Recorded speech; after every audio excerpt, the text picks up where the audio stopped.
स्वागत है। आज हम बात कर रहे हैं रॉबर्ट ग्रीन की एक काफ़ी मशहूर और थोड़ी विवादास्पद किताब शक्ति के 48 नियम पर। हमें केडी एजुकेशन हब का एक पॉडकास्ट सारांश मिला है और उसी के आधार पर हम आज कुछ विचारों पर चर्चा करेंगे। सारांश कहता है कि ये किताब दुनिया को ऐसे देखती है जैसे ये शक्ति के लिए एक लगातार चलने वाला संघर्ष हो। हाँ, बिल्कुल। और उस सोर्स के मुताबिक ग्रीन का मानना है कि इस खेल को समझना बहुत जरूरी है, वरना आप बस अनजाने में एक मोहरा बन के रह सकते हैं। सही। तो आज हम इसी सारांश से कुछ खास नियमों को और उनके पीछे की जो सोच है उसे समझने की कोशिश करेंगे। हाँ, और सोर्स बताता है कि ग्रीन ने ये नियम कहाँ से लिए हैं। इतिहास के बड़े बड़े सम्राट, नेता, रणनीतिकार, उनके जीवन से। मतलब ये एक तरह से शक्ति पाने और बनाए रखने की प्रैक्टिकल गाइड जैसी है। पर हाँ, इसमें सही गलत का पैमाना नहीं है। हाँ, ये नैतिकता पर नहीं बल्कि असलियत क्या है उस पर फोकस करती लगती है। बिल्कुल, ये सिर्फ एक विश्लेषण है कि पावर काम कैसे करती है। अच्छा, तो सारांश में जो पहला नियम बताया गया है वो काफी दिलचस्प लगा मुझे। अपने मालिक से कभी ज्यादा काबिल मत दिखो। ये थोड़ा अजीब नहीं है? आजकल तो टैलेंट दिखाने का जमाना है। हाँ, सुनने में अजीब लगता है, पर इसके पीछे का तर्क थोड़ा अलग है। मतलब ये नहीं कि आप काबिल ना बने या उसे छुपाएं, नहीं, बल्कि अपनी काबिलियत ऐसे पेश करें कि आपके जो सीनियर्स हैं या बॉस हैं उन्हें आपसे खतरा महसूस ना हो, मतलब इनसिक्योर ना फील करें वो। अच्छा, उन्हें हमेशा लगना चाहिए कि भाई कंट्रोल उनके हाथ में है, वो आपसे बेहतर है। अगर उन्हें असुरक्षित लगा तो वो आपकी तरक्की रोक सकते हैं। ये ह्यूमन साइकोलॉजी है एक तरह से। समझ गया। मतलब अपनी चमक थोड़ी धीमी रखो ताकि बॉस की चमक बनी रहे। ये वाकई सोचने वाली बात है। और इसी से जुड़ा हुआ सारांश में एक और नियम है, अपनी असली मंशा कभी जाहिर मत करो। ये तो काफी रहस्यमयी रखता है। हाँ, और ग्रीन के अनुसार रहस्य या मिस्ट्री अपने आप में पावर है। जब लोगों को ठीक ठीक पता नहीं होता कि आप क्या सोच रहे हैं या आपका अगला कदम क्या होगा, तो वो अनिश्चित रहते हैं, शायद थोड़े डरे हुए भी। ओके। और ये आपको एक स्ट्रेटेजिक एडवांटेज देता है क्योंकि आप अनप्रेडिक्टेबल रहते हैं। अगर सब पता होगा आपकी मंशा के बारे में, तो आपके विरोधी आसानी से आपकी चाल समझ लेंगे ना। सही बात है।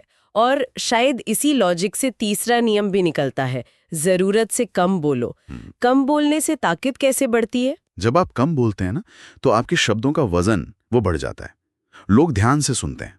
और कम बोलने से आप थोड़े अस्पष्ट, रहस्यमयी भी लगते हैं, तो लोग सोचते रहते हैं कि आपकी चुप्पी का मतलब क्या है। अच्छा। और एक और बात, कम बोलकर आप गलती से कोई ऐसी इन्फॉर्मेशन देने से बच जाते हैं जो शायद आपके खिलाफ इस्तेमाल हो जाए। तो ये कंट्रोल और प्रभाव बनाए रखने का एक तरीका है। ये नियम तो काफी चालाकी और स्ट्रैटेजी वाले लगते हैं। हाँ, सारांश में एक और नियम का जिक्र है जो मुझे बहुत कठोर लगा, अपने दुश्मनों को पूरी तरह कुचल दो। ये तो काफी निर्मम बात हुई। हाँ, और यहीं पर यह किताब अपनी वो विवादास्पद नेचर दिखाती है। सोर्स इस बात पर जोर देता है कि यह किताब कोई अच्छा इंसान बनने की ट्रेनिंग नहीं है।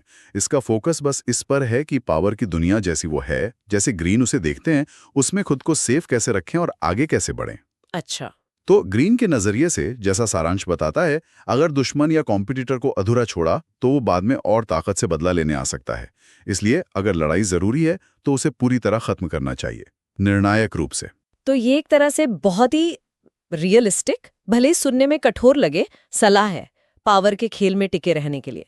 मतलब ये दुनिया की सच्चाई है, ऐसा ग्रीन का मानना है। सारांश तो यही इशारा करता है। वो बताता है कि सत्ता का खेल अक्सर मनोविज्ञान, रणनीति, धैर्य और हाँ, कभी-कभी निर्ममता से खेला जाता है।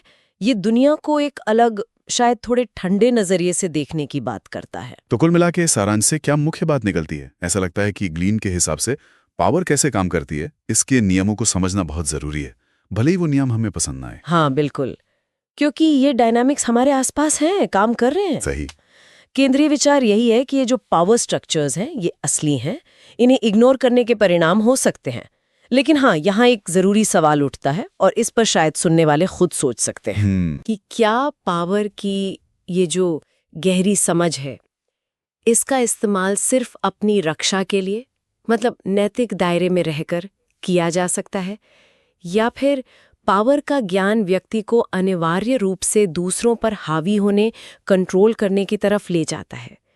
ये एक ऐसा विचार है जिसे लोग अपने अनुभवों और दुनिया को देखने के अपने तरीके से जोड़कर देख सकते हैं। ये वाकई एक गहरा सवाल है सोचने के लिए।